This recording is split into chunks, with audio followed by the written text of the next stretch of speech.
পুনৰবাৰ মান্যবৰ ৰঞ্জিত কুমাৰ দেৱগোস্বামী মহাশয়ক শতবৰ্ষ উদ্বোধন তথা গ্ৰন্থ উন্মোচনী শীৰ্ষক বক্তৃতাটি আগবঢ়াবলৈ অনুৰোধ জনালোঁ। ধন্যবাদ।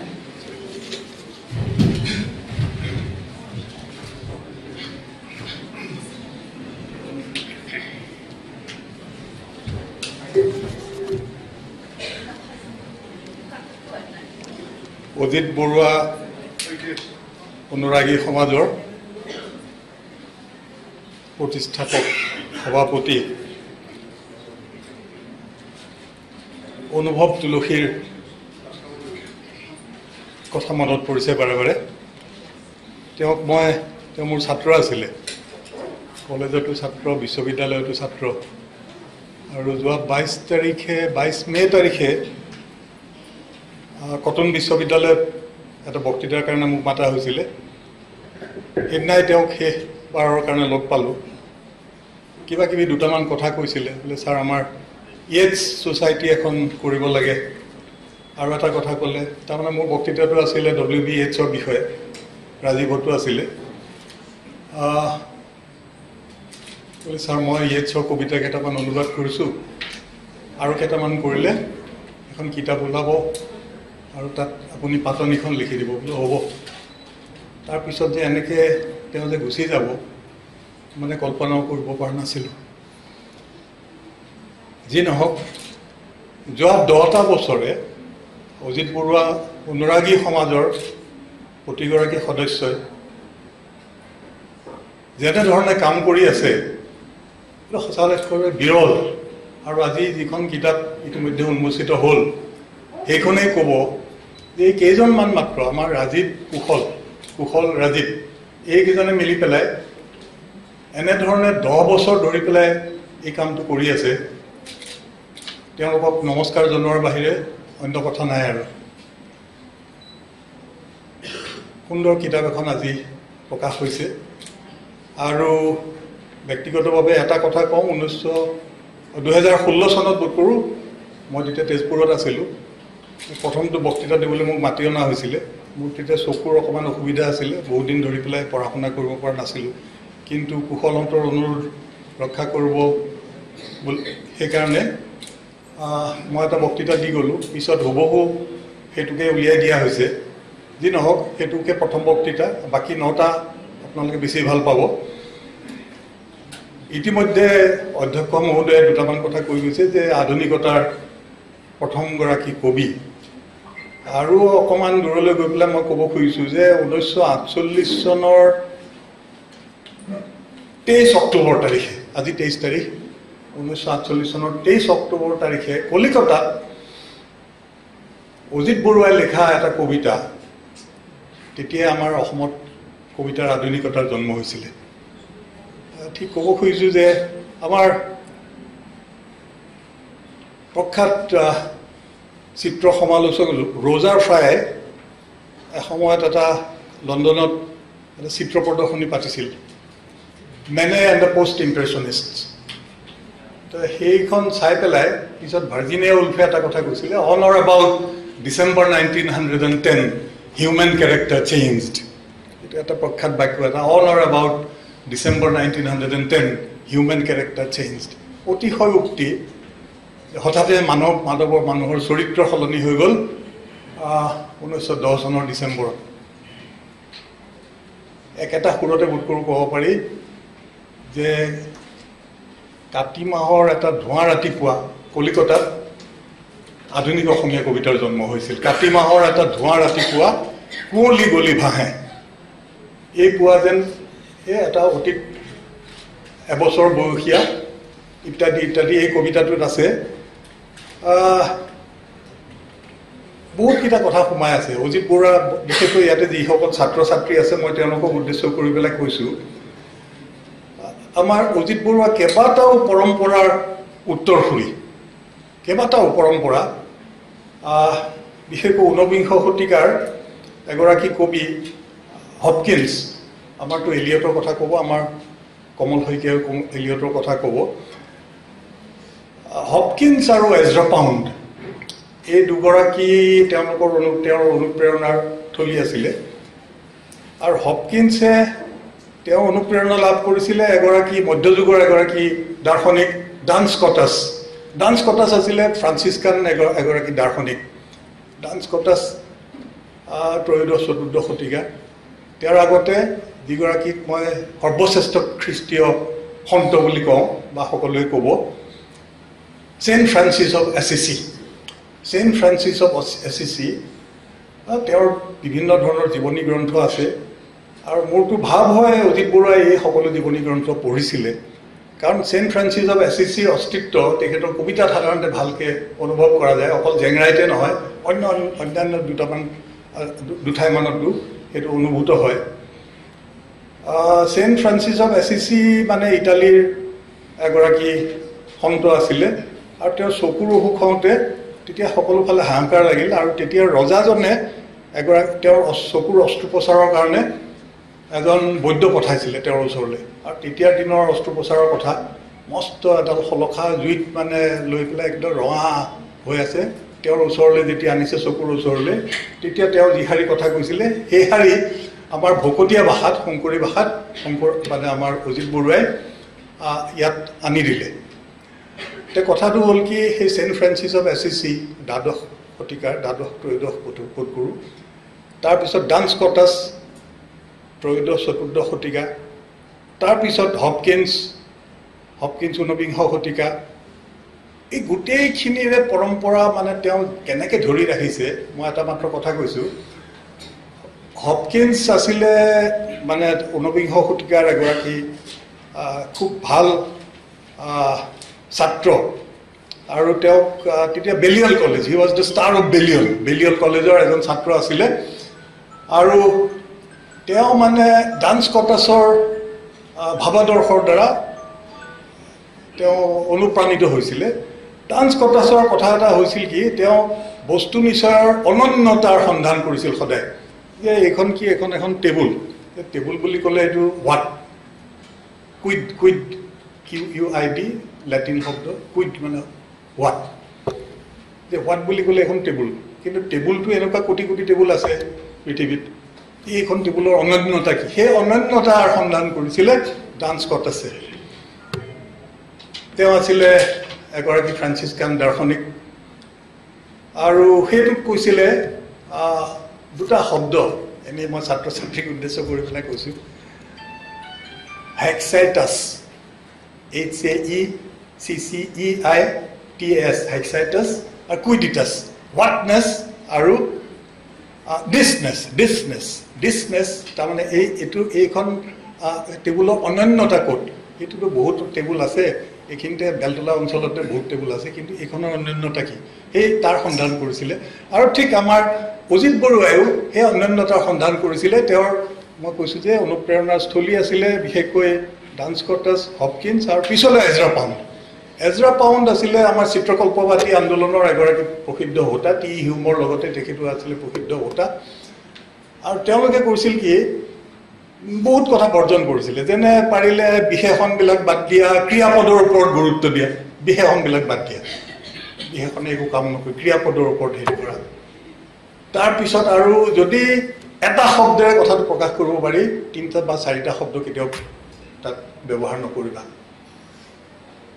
এইবিলাক কথা আছিলে এজৰা পাউণ্ড সেইবিলাকত বৰ কঠোৰ আছিলে আৰু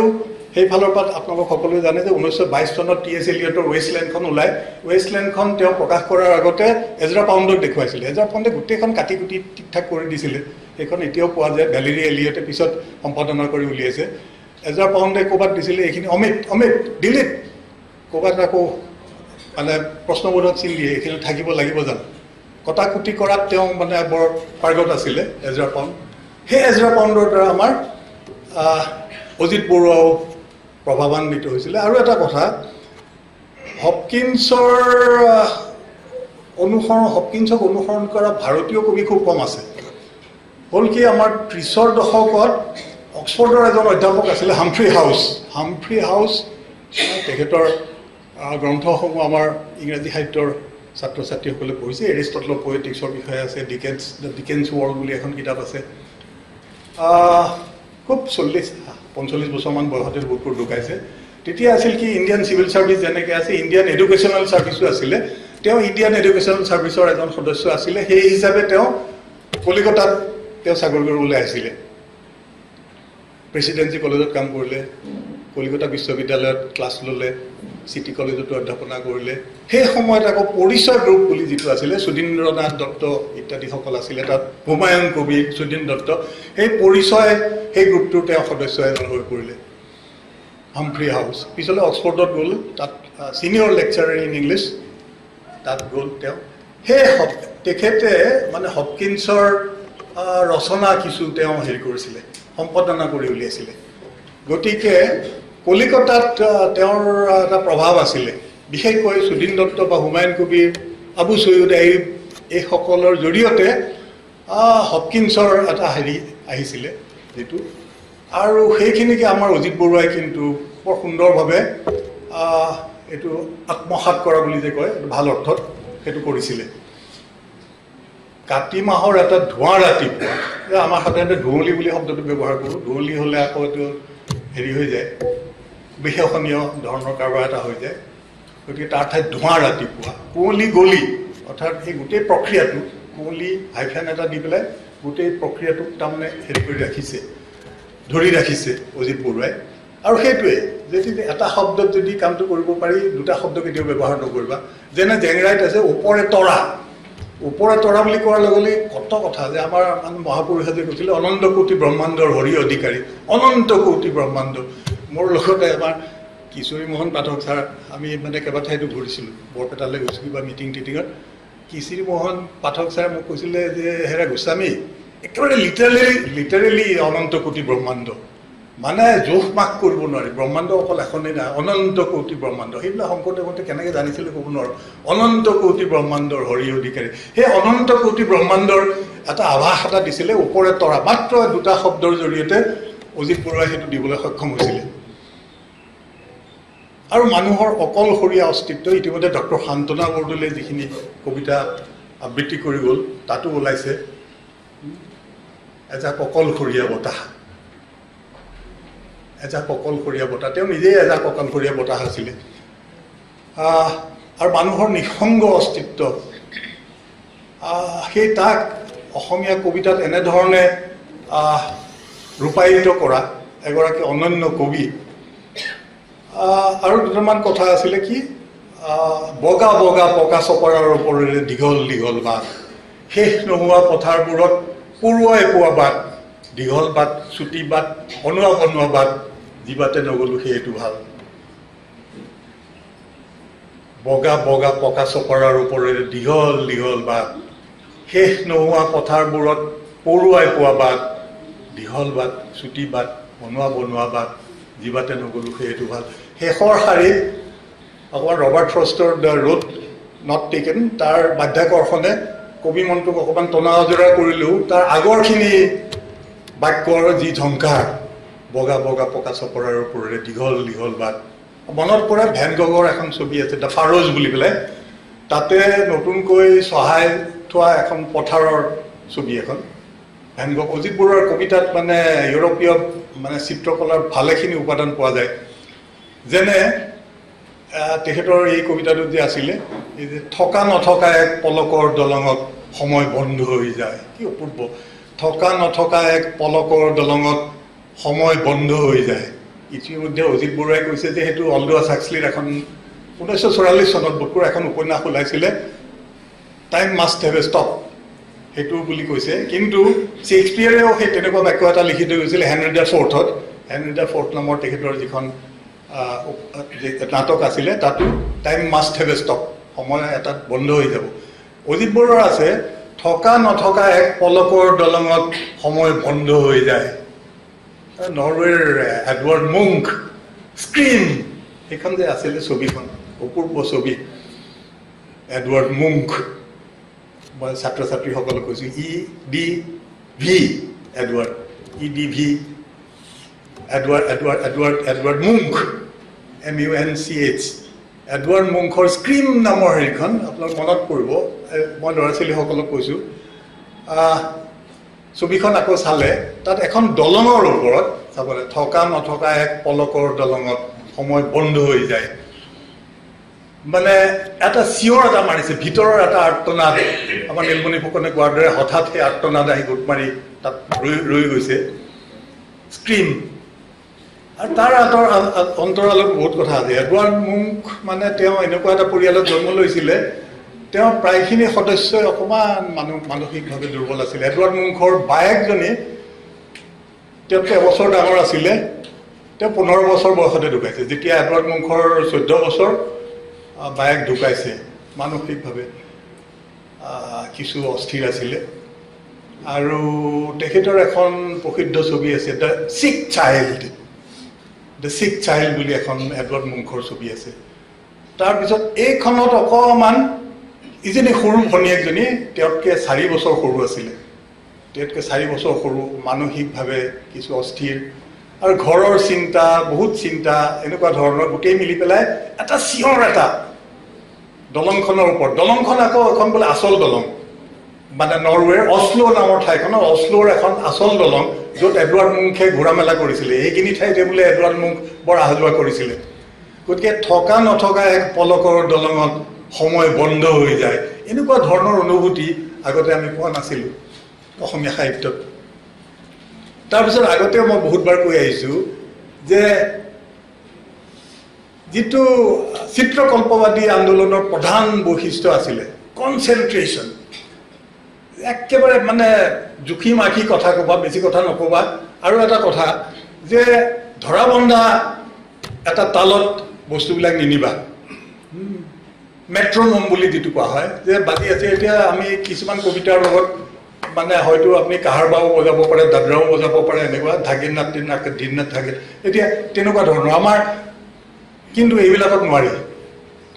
নোৱাৰি কাৰণ সেইবিলাকত এই সংগীতটো অন্তৰ্লীন ধৰণৰ সংগীত ভিতৰৰ সংগীত বহিৰংগ নহয় এই অজিত বৰুৱাই সেই তেনেকৈয়ে আধুনিকতাৰ এটা হেৰি বনালে আমাৰ অসমীয়া সাহিত্যলৈ আধুনিকতাৰ কি কৰিলে 1948 চনৰ মই যে কৈছিলোঁ 23 অক্টোবৰ 1941 কাতি মাহৰ এটা ধোঁৱা ৰাতিপুৱা আমাৰ আধুনিক অসমীয়া কবিতাৰ জন্ম হ'ল পিছত ইতিমধ্যে কৈ অহা হৈছে তেখেত ঔপন্যাসিক আছিলে তেখেত প্ৰবন্ধকাৰ তেখেত সমালোচক অনুবাদক এই অনুবাদখিনিও অপূৰ্ব অনুবাদ মানে তেখেতে এলিয়ট অনুবাদ কৰিছে এলিয়টৰ যিকেইটা আটাইতকৈ টান কবিতা বাৰ্ণ্ট নৰ্টন সেইখন 4 কোৱাৰ্টেটছৰ প্ৰথমটো কবিতা বাৰ্ণ্ট নৰ্টন সেইখন কৰিছে পিছত আকৌ ব্ৰহ্মপুত্ৰ নামৰ যিখন সংকলন তাত ইষ্ট কোকাৰ নামৰ কবিতাটোৰ অনুবাদ আগবঢ়াইছে বাৰ্ণ্ট নৰ্টন ইষ্ট কোকাৰ তাত প্ৰুফ্ৰক অনুবাদ কৰিছে এলিয়টৰ কেইবাটাও কবিতা অনুবাদ কৰিছে জন ডান অনুবাদ কৰিছে মাৰ্কিন কবিতা অনুবাদ কৰিছে ইতিমধ্যে কমল শইকীয়াই মাৰ্কিন কবিতাৰ অজিত বৰুৱাই মাৰ্কিন কবিতা কেনেকৈ অনুবাদ কৰিছে বোধকৰো ক'ব এইটো কথা আৰু মই সেই মোৰ প্ৰথম বক্তৃতাটোত এটা কথা কৈছিলোঁ এইটো শেষত এইটো কথাই কৈ পেলাই যাওঁ তাত কৈছিলোঁ যে কি শব্দটো ব্যৱহাৰ কৰিছিলোঁ তেখেত যে মানে বহু বিদ্যা বিশাৰদ আছিলে বিভিন্ন ধৰণৰ তেওঁ যোনে পাইছিলে তেওঁ সেইটো ভালকৈ জানিব দৰ্শনত তেওঁৰ ৰাপ আছিলে বুৰঞ্জীত আছিলে গছ লতাৰ বিষয়ে তেওঁৰ বিস্তৰ জ্ঞান আছিলে চৰাই চিৰিকটিৰ বিষয়ে বিস্তৰ জ্ঞান আছিলে বৌদ্ধ দৰ্শনৰ জ্ঞান আছিলে খ্ৰীষ্টীয়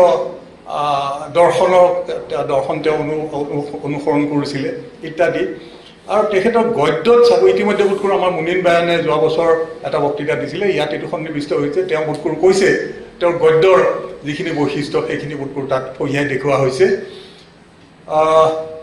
ভাল এজন গদ্যকাৰ ভাল এজন কবি ডাঙৰ কবি আৰু মানুহৰ অকলশৰীয়া অস্তিত্বৰ এনেধৰণৰ ৰূপায়ণ আৰু বোধ কৰোঁ অসমীয়া কবিতাত হোৱা নাই হঠাৎ এজাক অকলশৰীয়া বতাহ ইতিমধ্যে ডক্টৰ শান্তনু বৰদলৈ সুন্দৰভাৱে এইটো আবৃত্তি কৰি গৈছে হঠাৎ এজাক অকলশৰীয়া বতাহ তাৰপিছত আৰু কিছুমান যাতে ক্ৰীড়া বুলি যিটো কথা কয় তাৰ ইংৰাজীতে শব্দটো হ'ল প্লে এই কিংকৰে যে গাই গৈছে দবা বজোৱা মোৰ হৃদয় ডংকা অংক নিমিলে জিনিৰে লংকা ডংকা বজোৱা আমাৰ ধীৰেন বেজবৰুৱা ছাৰে অজিত বৰুৱাৰ কবিতা কেইটামান অনুবাদ কৰিছিলে ইংৰাজীলৈ তাৰপিছত এইটো নোৱাৰিলে গৈ ছাৰক মই সুধিছিলোঁ ছাৰ এইটোতো পাৰা নাযাব দবা বজোৱা মোৰ হৃদয় ডংকা অংক নিমিলে জিনিলে লংকা ডংকা বজোৱা ডংকা বজোৱা তাৰমানে বিৰাট গহীনত কথা কিছুমান গৈ আছে হঠাতে সেই গাম্ভীৰ্যক মানে অকণমান হেৰি কৰি ধৰিবলৈ তেওঁ নতুনকৈ এইখিনি কথা আনি দিছে দবা বজোৱা মোৰ হৃদয় ডংকা অংক নিমিলে জিনিলে লংকা ডংকা বজোৱা তেনেকৈ সেই প্লেৰ বিভিন্ন ধৰণৰ উদাহৰণ আছে এই টকা ফুলা গুণ এইবিলাকো সেই প্লে ক্ৰীড়া ইতিমধ্যে এটা গতিত গৈ আছে তাৰপিছত আৰু জেংৰাৰ সেই দুটা শাৰী যে ভাতৃ অনল এইহে খণ্ডত হৈ বা কৰোণাময় ইতিমধ্যে কোৱা হৈছে যে আমাৰ চেণ্ট ফ্ৰেন্সিছ অফ এচিচিৰ অস্ত্ৰোপচাৰৰ সেই কথাটো তাত আনি দিছে তাৰ পিছৰ শাৰীটো আনকি কিনো জুয়ে লগা চকু ইতিমধ্যে বিহু গীতৰ সেই কিনো জুয়ে লগা চকু আহিছে আৰু সেই যে চেণ্ট ফ্ৰেন্সিছ অফ এচিচিৰ যে অস্ত্ৰোপচাৰৰ সেই ক্ষণটো তাৰ ভাবকচোন বাৰু আপোনাৰ চকুৰ ওচৰলৈ কোনোবা এটা ৰঙা একেবাৰে ফলখা এটা লৈ আহিছে একদম কয়লাত তাক গৰম কৰি একেবাৰে ৰঙা এনেকৈ লৈ আহিছে তেতিয়া এওঁ কৈছে যে ভাতৃ অনল আৰু তেওঁ সদায় সকলোকে মানে ভাই ককাই বুলি মাতিছিলে ব্ৰাদাৰ ফায়াৰ চিষ্টাৰ ৱাটাৰ এনেকৈ ধৰণে তেওঁ একেবাৰে অনন্য ধৰণৰ এগৰাকী খ্ৰীষ্টীয় সন্ত আছিলে সেই গোটেইখিনি কথা আনি দিছে Saint Francis of Assisi Duns Scotus Hopkins এইফালে এজৰা পাউণ্ড এনেকৈ পেলাই আহিছে এইখিনি কথা মানে ক'ব লগা হ'ল কি লাফৰগড় কথাটো তেওঁতো আছিলে ফৰাচী ভালেখিনি কবিৰ লগতে তেওঁৰ মানে আত্মীয় সম্বন্ধ আছিলে আত্মিক সম্বন্ধ আছিলে লাফৰগড়ৰ পৰা তেওঁ বহু পাইছে লাফৰ বহু কম বয়সতে ঢুকাইছে কিন্তু লাফক তেওঁৰ ওচৰলৈ আহিছে এলিয়টৰ জৰিয়তে এলিয়ট প্ৰথমতে লাফৰগড় কবিতাৰ ভক্ত আছিলে আৰু এলিয়টৰ লাফৰগড় কবিতাত আছে হেৰি এক ধৰণৰ যিটো ব্যংগ আৰু নাগৰিক জীৱনৰ যিটো ৰূপায়ণ সেইখিনি আছে লাফৰগড় কবিতাত সেইবিলাক এখেতেও অনুবাদ হেৰি কৰিছে তেখেতৰ কবিতালৈ আনিছে আৰু কিন্তু এটা ডাঙৰ কথা এটা হৈছে কি আমাৰ 1948 চনত অজিত বৰুৱাৰ এই মন কুঁৱলী সময় ওলাল সেইটো তেতিয়া মানুহে কেতিয়াও নুবুজিলে আনকি আমাৰ হেমবৰুৱা ছাৰে সেইটো যেতিয়া ইংৰাজীলৈ অনুবাদ কৰিলে অতি মানে তাৰ গোটেই তাৰ অৰ্থৰ বিপৰ্যয় ঘটিলে যিটো কথা লৈ পেলাই অজিত বৰুৱাই সদায় শেষলৈকে তেওঁ বৰ অস্বস্তিত ভুগি আছিলে মন কুঁৱলী সময় তেখেতে হেমবৰুৱা ছাৰে অলপ বেলেগ ধৰণে অনুবাদ কৰিছিলে কিন্তু এওঁ মানে মন কুঁৱলী সময় তেওঁ যিটো অনুবাদ আগবঢ়াইছে সেইটো আমাৰ অকণমান দিগদাৰ লাগিব পাৰে কিন্তু সেই যিটো আছে যেনেকুৱা শব্দ দিব লাগে তেনেকুৱাই শব্দ দিছে যে ভাল লাগিবৰ কাৰণে বেলেগ এটা শব্দ দিব তেনেকুৱা কথা নহয় ইতিমধ্যে যিখিনি কবিতা আবৃত্তি কৰা হ'ল কিংকৰ বৰাই কৰিছে ডক্টৰ শান্তনা বৰদলৈ অতি সুন্দৰভাৱে ৰূপায়িত হৈছে আৰু ডক্টৰ অজিত বৰকটকীক মই ধন্যবাদ জনাইছোঁ এনেকুৱা সুন্দৰ পৰিৱেশ এটা দিলে আজি বহুদিনৰ মূৰত এনেকুৱা এখন সভাত উপস্থিত হ'বলৈ পাই ধন্য মানিছোঁ ইমান সুন্দৰ এটা প্ৰেক্ষাগৃহ আৰু সুন্দৰ এচিবিলাকেও ধুনীয়াকৈ কাম কৰি আছে আৰু বোধ কৰোঁ আমাৰ শতবৰ্ষৰ আৰম্ভণি শতবৰ্ষ উদযাপনৰ আৰম্ভণি এই সভাৰ জৰিয়তে হ'ল আৰু মই বিশেষকৈ ছাত্ৰ ছাত্ৰীসকলক অনুৰোধ জনাইছোঁ ইতিমধ্যে আমাৰ শ্ৰীমান কুশল দত্তই অজিত বৰুৱাৰ ৰচনা সমগ্ৰ উলিয়াবলৈ আৰম্ভ কৰিছে ইয়াৰ আগতে কবিতা সমগ্ৰ ওলাই গৈছে এতিয়া বোধ কৰোঁ ৰচনা সমগ্ৰই ওলাব তেখেতৰ সমগ্ৰ ৰচনা তাত সন্নিৱিষ্ট হ'ব সেইখিনি যাতে পঢ়ি মেলি চায় আৰু অকল পঢ়াই নহয় বাৰে বাৰে তাক পঢ়ি মেলি তাক হৃদয়ংগম কৰা সেইটোৱে ডাঙৰ কথা ভিতৰলৈ তাক সেইখিনি সোমাই যাব লাগিব কাৰণ অজিত বৰুৱাই যিখিনি অনুভৱ কৰিছিলে সেইখিনি আমাৰ অনুভৱ কৰিবলৈ টান কিন্তু তেখেতৰ ৰচনাখিনি বাৰে বাৰে পঢ়ি থাকিলে অন্ততঃ সেইখিনি এটা পাম কৈছোঁ মানুহৰ নিসংগ অস্তিত্ব মানে আৰু বোধ কৰোঁ মই ঠিক অস্তিত্ববাদ বুলি নকওঁ অস্তিত্বৰ মানৱীয় অস্তিত্বৰ এনেকুৱা শিহৰণ আৰু এটা মন কৰোঁ এডৱাৰ্ড মুংখৰ যে এই দলঙৰ ওপৰত যে যিগৰাকী মানুহ আছে যিগৰাকী বুলি কৈছোঁ তেওঁ পুৰুষো নহয় নাৰীও নহয় কিন্তু নাৰী হ'লে আমি কোনোবা ফালে লৈ গ'লোহেঁতেন কথাটো পুৰুষ বুলি ক'লে কোনোবা ফালে লৈ গ'লোহেঁতেন এডৱাৰ্ড মুংখ চিঞৰ এটা মাৰিছে আৰু চাৰিওফালে একদম মানে গোটেই পৃথিৱীৰ চিঞৰ যেন তাতে পুঞ্জীভূত হৈছে থকা নথকা এক পলকৰ দলঙত সময় বন্ধ হৈ যায় ঠিক এনেকুৱা মানে 100টামান উদাহৰণ পাব অজিত বৰুৱাৰ কবিতাত, অজিত বৰুৱাৰ উপন্যাসত, অজিত বৰুৱাৰ সমগ্ৰ ৰচনাত, তেখেতৰ অনুদিত ৰচনাসমূহতো পাব। এইখিনি কথা কৈ আজি 100বৰ্ষ উদ্বোধন হোৱা বুলি মই ঘোষণা কৰিম। ধন্যবাদ।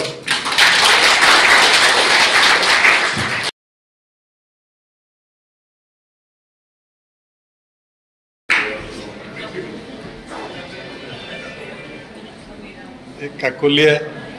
শলাগৰ শৰাই আগবঢ়োৱাৰ আগতে এটা কথা কওঁ। আজি 17বাৰ্ষিকী অনুষ্ঠান আৰম্ভ হৈছে বেলতলাত। 1978 চনৰ 7 জানুৱাৰী তাৰিখে অজিত বৰুৱাই মোক লৈ আহিছিল বেলতলালৈ। যতীন্দ্ৰ নাৰায়ণ দেৱ তেখেতৰ বন্ধু আছিলে, সহপাঠী বন্ধু। অজিত বৰুৱাৰ সহপাঠী বন্ধু বৰ বেছি নাছিলে। ব্ৰজেন বৰুৱা, যতীন দেৱ, সদা মৰল, এখেতসকল তেওঁৰ বন্ধু আছিলে। আৰু অজিত বৰুৱা প্ৰায়ে আহিছিলে যতীন দেৱৰ ঘৰলৈ। মানে যতীন দেৱৰ তেতিয়াৰ দিনত ইমানখিনিমান গ্ৰামোফোন ৰেকৰ্ড আছিলে, পাশ্চাত্যৰ যিটো ধ্ৰুপদী সংগীত বুলি কোৱা হয়, বেথোভেন, মোজাৰ্ট, ভৰজাক, এই সকলোৰে সংগীত যদি গুৱাহাটীত ক'ৰবাত আছিলে সেইটো যতীন দেৱৰ ঘৰতে আছিলে। আৰু 7 জানুৱাৰী তাৰিখে লৈ আহিছিলে, তেতিয়া মস্ত ঠাণ্ডা। আৰু যতীন দেৱৰ ঘৰলৈ মোক তেখেতে লৈ আহিছিলে গাড়ীত। আৰু আহি পেলাই দেখিলোঁ যতীন দেৱ বহি আছে এঠাইত, এই অঙঠা জ্বলাই পেলাই হাত সেকি আছে। তাৰপিছত তেওঁ অজিত বৰুৱাৰ কাৰণে বেথোভেনৰ 5th চিম্ফনী বজাই আছে। তেওঁ বোধকৰো আগতে ফোনযোগে কৈছিলে যে মই 5th চিম্ফনী শুনিম। যি নহওক, আমাৰ সেইদিনা অন্ন গ্ৰহণ কৰা হৈছিলে তেখেতৰ তাত। সেইটো এটা ডাঙৰ কথা। মানে অজিত বৰুৱা যতীন দেৱৰ বৰ ঘনিষ্ঠ বন্ধু আছিলে। যতীন দেৱ বৰ বেলেগ ধৰণৰ মানুহ আছিলে। তেওঁ মেটালাৰ্জিকেল ইঞ্জিনিয়াৰিঙত বোধকৰো আমেৰিকাৰ পৰা তেওঁ M.Tech ডিগ্ৰী লৈ আহিছিলে। আৰু কিন্তু আহি পেলাই ইয়াতে মৌজাদাৰেই হ'ল। আৰু তাৰ উপৰিও তেওঁ এই লক্ষী প্ৰিণ্টিং প্ৰেছ আমাৰ পাণবজাৰত যে ৰাণীবাৰীত, সেইটোৰ পৰা নৱযুগ উলিয়াইছিলে। নৱযুগৰ সম্পাদক আছিলে আমাৰ বীৰেন্দ্ৰ কুমাৰ ভট্টাচাৰ্য। এইবিলাক কথা আজিকালি মানুহে পাহৰি গৈছে। অজিত বৰুৱাৰ কবিতাত মই ইতিমধ্যে কৈছোঁ, মানে চিত্ৰকলা আছে, চিত্ৰকলাৰ বহুত ধৰণৰ হেৰি আছে। আৰু মই যে মুংখৰ কথা কৈছিলোঁ, মুংখৰ গোটেই ঘৰৰ গোটেই বায়েক ভনীয়েক গোটেইখিনিৰে অকণমান মানসিক হেৰি এটা আছিলে। আৰু মই ঠিক ইমান ব্যক্তিগত ধৰণৰ কথা ক'ব খোজা নাই, অজিত বৰুৱাৰো তেনেকুৱা এটা আছিলে। আৰু সেইবিলাক স্কিজোফ্ৰেনিয়া ধৰণৰ কবিতাত সেইবিলাক হৈছে। আৰু সেই মুংখৰ যে সেই চিঞৰ স্ক্ৰীম, সেইটো অজিত বৰুৱাৰ কবিতাত ক'ৰবাত আৰু পোৱা যায়। তাৰপিছত আৰু ইতিমধ্যে শান্তনা বৰদলৈ যিটো কবিতা পঢ়িলে, সেই কাউৰী জাক যে, সেই কাউৰী জাকটো আমাৰ ভিনচেণ্ট ভেন গগৰ সেই কাউৰী জাক। ঘেঁহুৰ পথাৰৰ ওপৰত এজাক কাউৰী, ঘেঁহুৰ পথাৰৰ ওপৰত এজাক কাউৰী, মানে একেবাৰে গা শিহৰণ আহিব পৰা মৃত্যুৰ এনেকুৱা আৰু যতনা আৰু ক'তো পাবলৈ নাই। ঘেঁহুৰ পথাৰৰ ওপৰত এজাক কাউৰী, সেই এজাক কাউৰী আমাৰ অজিত বৰুৱাৰ কবিতালৈকো আহিছে। সংগীত আহিছে ভালকৈ, সংগীতটো পাইছে তেওঁ T.S. এলিয়টৰ পৰা বিশেষকৈ। আৰু আমাৰ বহুদিনৰ মূৰত আজি 30ৰ দশকৰ 3 দশকৰ পিছত কমলক এনেকৈ ওচৰতে পাইছোঁ। এটা কথা কওঁ, তেওঁ ইতিমধ্যে ক'লে যে হেৰি যিটো লিৰিকেল হেৰি এটা আছে শংকৰদেৱতো, ঠিক শংকৰদেৱক অকল লিৰিকেল বুলি কোৱাটো ঠিক নহ'ব বোধ কৰোঁ। আৰু ইতিমধ্যে মোৰ প্ৰথমটো বক্তৃতাতে মই এটা কথা আনিছিলোঁ, অজিত বৰুৱাৰ মানে বৈদগ্ধ, ইমান বিদগ্ধ আছিলে। মানে চিত্ৰকলা, সংগীত, ধৰ্ম, দৰ্শন সকলোৰে লগত তেওঁৰ এটা আত্মিক সম্বন্ধ। আৰু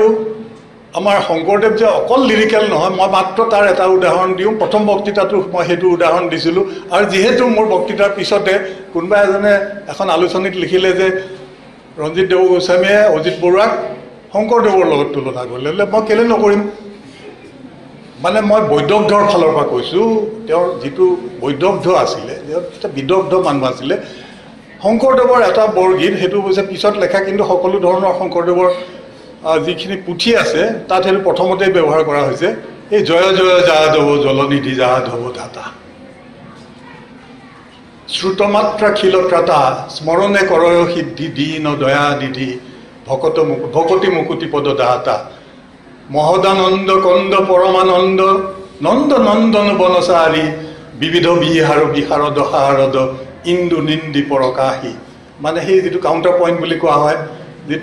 যিটো পাশ্চাত্যৰ ধ্ৰুপদী সংগীতৰ যিটো বৈশিষ্ট্য সেইটো কিছু পৰিমাণে ইয়াতো আছে আৰু সেই বৈদগ্ধৰ যিটো কথা যে শংকৰদেৱেতো মহেন্দ্ৰ কুণ্ডলীৰ তলত 4 বেদ 14 শাস্ত্ৰ 18 পুৰাণ গোটেইখিনি পঢ়িছে যিমানখিনি পাৰিছে ইয়াত সোমাই দিবলৈ চেষ্টা কৰা হৈছে আৰু ইতিমধ্যে পানীৰ কথা কোৱা হৈছে আমাৰ কমলে কৈ গৈছে পানীৰ বিভিন্ন ৰূপায়ণ ইয়াতে যে জয় জয় যাদৱ মানে নাৰায়ণৰ বৰ্ণনা জয় জয় যাদৱ জলনিধি যাদৱ ধাতা জলনিধি মানে সাগৰ জলনিধি যা আজি জলনিধিৰ পৰা উদ্ভূত হৈছে অৰ্থাৎ লক্ষী দেৱী আৰু আমাৰ বৈষ্ণৱ সংস্কৃতিৰ এটা বৰ ডাঙৰ কথা এটা আছে কি তাতে নাৰায়ণক সদায় লক্ষীৰ পতি হিচাপে তাক চিনাকি কৰি দিয়া হৈছে অৰ্থাৎ তেওঁ কোন লক্ষীপতি ভগৱন্ত জয় জয় যাদৱ জলনিধি যাদৱ ধাতা শ্ৰুতমাত্ৰা খিলত্ৰাতা তেওঁৰ নাম শুনিলে মানে পৰিত্ৰাণ পাব পাৰি শ্ৰুতমাত্ৰা খিলত্ৰাতা স্মৰণে কৰয় সিদ্ধি দীন দয়ানিধি তাৰপিছতে আৰু যে প্লে'ৰ কথা যে কৈছিলোঁ ক্ৰীড়াৰ কথা যে কৈছিলোঁ সেইটো আছে মহদানন্দ কন্দ পৰমানন্দ নন্দ নন্দন বনচাৰী বিবিধ বিহাৰ এই যে নন্দ নন্দ মহদানন্দ উপনিষদৰ এই যে আনন্দ দৈৱ কল্লিমানী ভূতানী জায়ন্তী এইবিলাক কথা আহি গৈছে ক'ৰ পৰা যে কি বস্তু আহি গৈছে ইয়াতে আৰু সেই মোৰ বক্তৃতাটোতে এটা কথা কৈছিলোঁ সেই খ্ৰীষ্টফৰ মাৰ্লোৰ এখন জিও অফ মাল্টা নামৰ এখন নাটক আছে তাত এটা শাৰী এটা আছিলে infinite riches in a little room এটা সৰু কোঠা এটাত বিভিন্ন ধৰণৰ মণি মুকুতা ঠাঁ খাই আছে সেইটো শংকৰদেৱত পোৱা যায় বহু পৰিমাণে সেইটো অজিত বৰুৱাৰ কবিতাটো পোৱা যায় যি নহওক এইখিনি কথা ক'লোঁ মানে আমাৰ সভাপতিজনো মোৰ প্ৰাক্তন ছাত্ৰ আছিলে সেইকাৰণে ক'লোঁ আৰু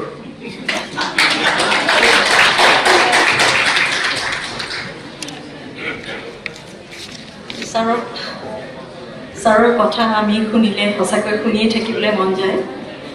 সেয়েহে তেখেতক বিভূষিত কৰা হয় সৰস্বতীৰ বৰপুত্ৰ হিচাপে